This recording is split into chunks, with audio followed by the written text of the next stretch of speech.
Hoje a gente vai bater um papo sobre exercício e massa óssea em mulheres na pós-menopausa. Ou melhor dizendo, hoje nós vamos conversar sobre os efeitos da musculação na massa óssea em mulheres na pós-menopausa. Mas antes de eu começar a conversar sobre esse assunto, deixa eu fazer aquela velha pergunta que eu estou fazendo nos últimos vídeos, que diz respeito à sua ingestão de água. Você já bebeu água hoje? Ou melhor, você já ingeriu a quantidade adequada de água hoje? Deixa eu tomar o meu golinho de água, porque aí eu vou ficando mais calmo, mais tranquilo, e aí eu começo a falar sobre esse assunto interessantíssimo e pouco falado na área da educação física. A água é muito boa, né? Bem, vamos lá. Na semana passada eu fiz um post tanto em formato de texto quanto em formato de vídeo mostrando um estudo em que 13 semanas de exercício, no caso danças, saltos e musculação com intensidade progressiva, causou melhoras em vários parâmetros em mulheres na pós-menopausa. No caso, essas mulheres tiveram melhoras na aptidão física, na força muscular, na resistência cardiorrespiratória, melhoraram a composição corporal, ou seja, aumentaram a massa magra e diminuíram a massa gorda. No entanto, quando nós falamos em densidade mineral óssea, ou se você preferir, massa óssea, essas mulheres não aumentaram de forma significativa a densidade mineral óssea em vários pontos medidos.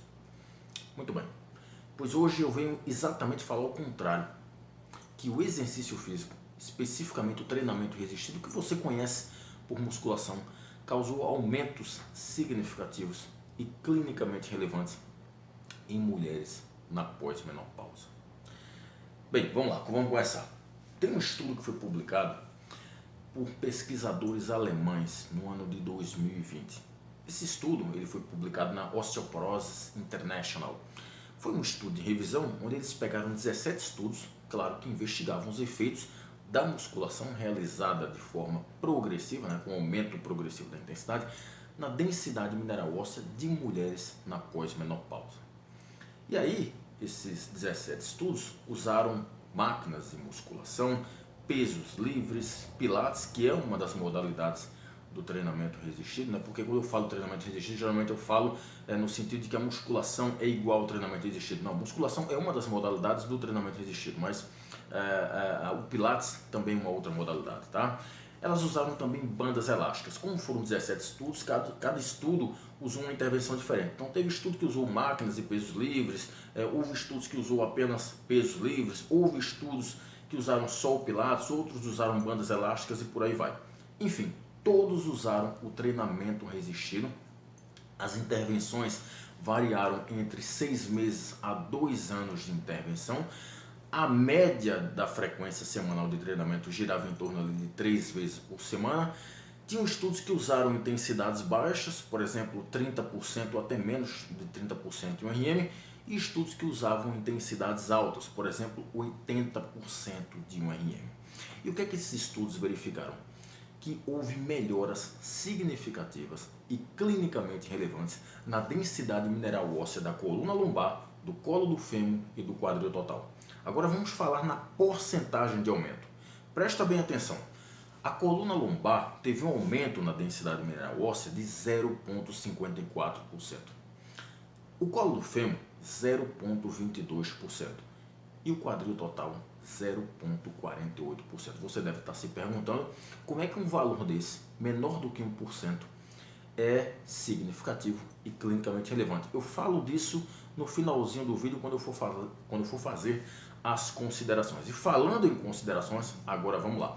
Por que é importante aumentar a massa óssea em mulheres na pós-menopausa? Bem, quando a mulher entra na menopausa, ela tem uma diminuição drástica dos hormônios femininos, dos estrógenos. E com isso, há uma queda significativa na densidade mineral óssea, o que predispõe essas mulheres à osteopenia e osteoporose. E, em última análise, fraturas causadas por quedas. Então, quando você usa uma intervenção com o objetivo de aumentar a densidade mineral óssea, ou seja, deixar os ossos mais fortes, essa intervenção é muito válida. Então, essa intervenção pode vir através de medicamento, essa intervenção pode vir através de dieta, e essa intervenção pode vir através de exercício físico. E se for através de exercício físico, que seja através do treinamento resistido, que é um tipo de treinamento de força, e esse tipo de treinamento é mais eficiente para aumentar a densidade mineral óssea. Então, por que aumentar a densidade mineral óssea em mulheres na pós-menopausa? Para prevenir osteoporose e fraturas causadas por osteoporose. Beleza? Agora vamos para a segunda observação. Por que esses resultados contraditórios? Porque eu falei para vocês que na semana passada eu mostrei um estudo, que foi 13 semanas de intervenção, né? Onde as mulheres tiveram melhoras em vários parâmetros, mas quando a gente foi analisar a densidade mineral óssea, elas não tiveram aumentos significativos na densidade mineral óssea. E hoje eu trago para vocês um estudo de revisão e meta-análise mostrando exatamente o contrário, que o treinamento resistido, né, eles mostraram 17 estudos mostrando que o treinamento resistido promoveu aumentos significativos na densidade mineral óssea. Por que dessa contradição? Porque um estudo mostra uma coisa e outro estudo mostra outra. Quem está acostumado com ciência sabe que isso acontece com relativa frequência, porque os resultados dos estudos variam dependendo de uma série de fatores, principalmente dependendo da metodologia dos estudos, ou seja, como os estudos foram montados. Então, dependendo das pessoas que foram usadas como sujeitos, dependendo da quantidade de pessoas, do tratamento estatístico, da intervenção usada, do protocolo de exercício usado, da dose de exercício, do volume, da intensidade, dependendo de uma série de fatores, os resultados podem apontar para um lado ou apontar para o outro. Não é que um estudo derrubou o outro, ou um estudo é pior ou melhor, não. É apenas a metodologia, ou seja, a forma como os estudos foram montados. Dependendo disso, o resultado pode ser um ou pode ser outro. A terceira pergunta é: como se dá a formação óssea no exercício?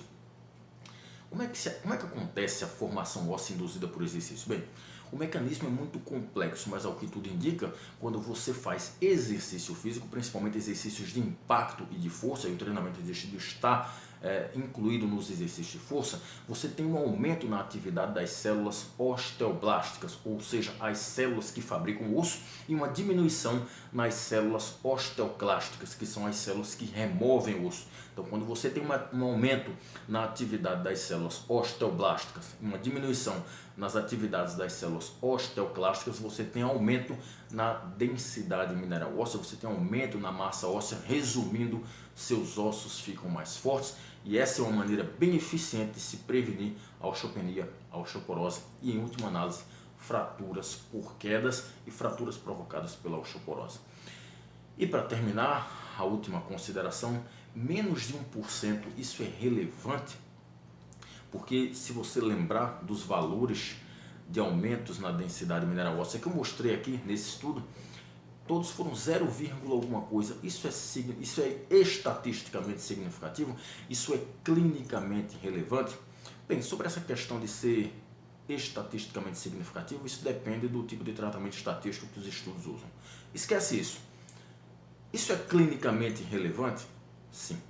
Quando nós pensamos em massa óssea, isso é clinicamente relevante. Porque um aumento, por exemplo, deixa eu chutar aqui, de 0,48 na densidade mineral óssea do colo do teu fêmur pode prevenir uma fratura por osteoporose ou uma fratura por queda. Apenas 0,48%. Então isso é clinicamente relevante. Então espero ter contribuído. Um abraço a todos e até mais.